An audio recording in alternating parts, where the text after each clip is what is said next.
बिहार में चुनाव संपन्न हो चुका है। कल मतगणना भी हो गई और फिर से इंडिया गठबंधन की वहां पर सरकार बनने जा रही है। एनडीए गठबंधन को वहां पर बहुमत मिल चुका है। इंडिया गठबंधन बहुमत से काफी पीछे छूट गया है। जनता ने फिर एक बार नीतीश कुमार और भारतीय जनता पार्टी के ऊपर भरोसा जताया वहां पर, और बिहार चुनाव में भारतीय जनता पार्टी सबसे बड़ी पार्टी बनकर उभरी। अब देखना दिलचस्प ये होता है कि भारतीय जनता पार्टी जो सबसे बड़ी पार्टी बनकर बिहार में उभरी है, दूसरे नंबर पर नीतीश कुमार की जेडीयू आई है। अब देखना दिलचस्प ये होगा कि बिहार का अगला मुख्यमंत्री कौन बनेगा। क्या भारतीय जनता पार्टी अपना मुख्यमंत्री बनाएगा या फिर दोबारा मुख्यमंत्री नीतीश कुमार के ऊपर भरोसा जताया जाएगा। अब हाल कुछ दिनों में ही इसका फैसला हो जाएगा कि मुख्यमंत्री की कुर्सी पर भारतीय जनता पार्टी की तरफ से मुख्यमंत्री का चेहरा कोई होगा या फिर नीतीश कुमार ही मुख्यमंत्री बने रहेंगे। इंडिया गठबंधन के जो दावे थे कि बिहार इस बार बदलाव करने जा रहा है, लेकिन ऐसा कुछ भी नहीं हो पाया। मुकेश सहनी की पार्टी का खाता तक नहीं खुल पाया। तेजस्वी यादव विपक्ष में आरजेडी तीसरे नंबर पर सबसे बड़ी पार्टी बनकर उभरी है। जो तेजस्वी यादव मुख्यमंत्री के दावेदार थे इंडिया गठबंधन की तरफ से, मुकेश सहनी जो कि उप मुख्यमंत्री के दावेदार थे इंडिया गठबंधन की तरफ से, लेकिन उनकी पार्टी खाता तक नहीं खोल पाई। ऐसे नतीजे आए जो इंडिया गठबंधन के घटक जो दल थे उनको हजम नहीं हो रहे। ऐसे नतीजे बिहार वालों ने दिए। आरोप प्रत्यारोप तो चलता ही रहता है। जनता ने जिसके ऊपर भरोसा जताया, जनता को जिस पार्टी से फायदा मिला, जनता ने उसको ही वोट दिया। बड़े बड़े लुभावनी वादे किए गए चुनाव से पहले, लेकिन जनता ने सब कुछ दरकिनार करते हुए फिर एक बार इंडिया गठबंधन के ऊपर भरोसा जताया और उसी को वोट दिया। यहां तक कि भोजपुरी के सुपरस्टार, जाने माने अभिनेता खेसारी लाल यादव जो कि आरजेडी प्रत्याशी थे छपरा विधानसभा से, वो भी हार गए चुनाव में। तेजस्वी यादव के बड़े भाई तेज प्रताप यादव महुआ सीट से भी चुनाव हार गए, तो चौथे नंबर पर आए। इतने बुरे नतीजे। अब इंडिया गठबंधन के नेताओं का कहना है कि हम इसका विश्लेषण करेंगे, कहां पर हमसे चूक हुई। साबुद्दीन के बेटे जो कि सिवान जिले की रघुनाथपुर विधानसभा सीट से चुनाव लड़ रहे थे, वो भारी बहुमत से चुनाव जीत चुके हैं, जिनके खिलाफ देश के गृह मंत्री अमित शाह भी प्रचार करने के लिए पहुंचे थे। मुख्यमंत्री योगी आदित्यनाथ जी जो कि उत्तर प्रदेश के मुख्यमंत्री, वो भी प्रचार करने के लिए पहुंचे थे उनके खिलाफ। उनके पक्ष में प्रचार करने के लिए तेजस्वी यादव आए थे।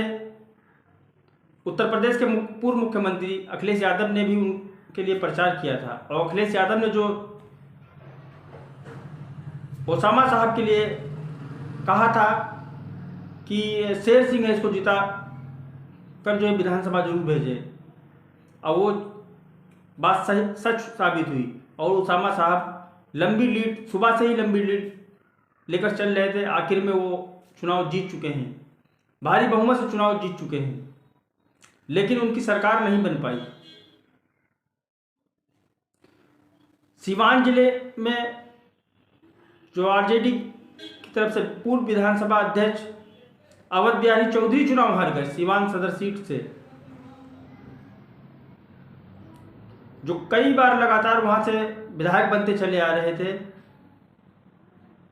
वो चुनाव हार गए। मतगणना से पहले कई आरोप लगते रहे ईवीएम मशीन को लेकर, लेकिन जब नतीजे आए तो चौंकाने वाले नतीजे थे। सुबह से आरजेडी और भारतीय जनता पार्टी और जेडीयू बराबर बराबर चलते रहे रुझानों में, लेकिन जब नतीजे आना शुरू हुए तो आरजेडी पिछड़ती चली गई, इंडिया गठबंधन पिछड़ता चला गया और बहुमत से कई आगे निकलते चला गया इंडिया गठबंधन। बिहार में सबसे बड़ी पार्टी बनकर उभरी है भारतीय जनता पार्टी। अब देखना यह होगा कि बिहार का अगला मुख्यमंत्री किस पार्टी से होगा, जेडीयू से होगा या फिर भारतीय जनता पार्टी का हो, क्योंकि प्रदेश में भारतीय जनता पार्टी सबसे बड़ी पार्टी बनकर उभरी है। अब भारतीय जनता पार्टी किसके ऊपर भरोसा जताती है वो तो उनकी कमेटी डिसाइड करेगी। सीवान की रघुनाथपुर विधानसभा सीट से साबुद्दीन के बेटे ओसामा साहब चुनाव जीत चुके हैं, भारी बहुमत से चुनाव जीते। ओसामा साहब का दिलचस्प देखने को ये मिला कि जितने आरोप उनके ऊपर लगते रहे उन्होंने कभी पलट के जवाब नहीं दिया किसी को भी। पूरे चुनाव भर वो मीडिया से दूर रहे, मीडिया से बात नहीं की। कल चुनाव जीतने के बाद ये भी देखने को मिला कि मीडिया के लोग उनसे सवाल करने की कोशिश कर रहे, लेकिन उन्होंने फिर भी जवाब नहीं दिया। मीडिया से दूरी बनाए रखी। सर्टिफिकेट जीत का सर्टिफिकेट लेकर जब वो घर के लिए निकल रहे थे तो उनके घर पर हजारों लोगों का मजमा लगा हुआ था, खुशी मनाई जा रही थी, लोग खुशी में झूम रहे थे, गुलाल खेल रहे थे। लेकिन ओसामा साहब से बार बार मीडिया सवाल करने की कोशिश कर रही, ओसामा साहब बार बार मीडिया से दूर जाते नजर आ रहे थे।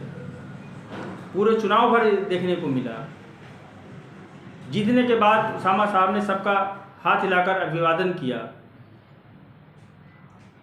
वहां पर नारे लग रहे थे ओसामा साहब जिंदाबाद।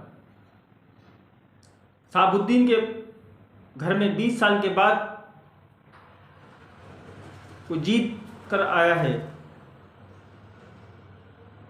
साबुद्दीन के बाद साबुद्दीन की पत्नी हिना साहब भी लोकसभा का चुनाव लड़ी, लेकिन नहीं जीत पाई।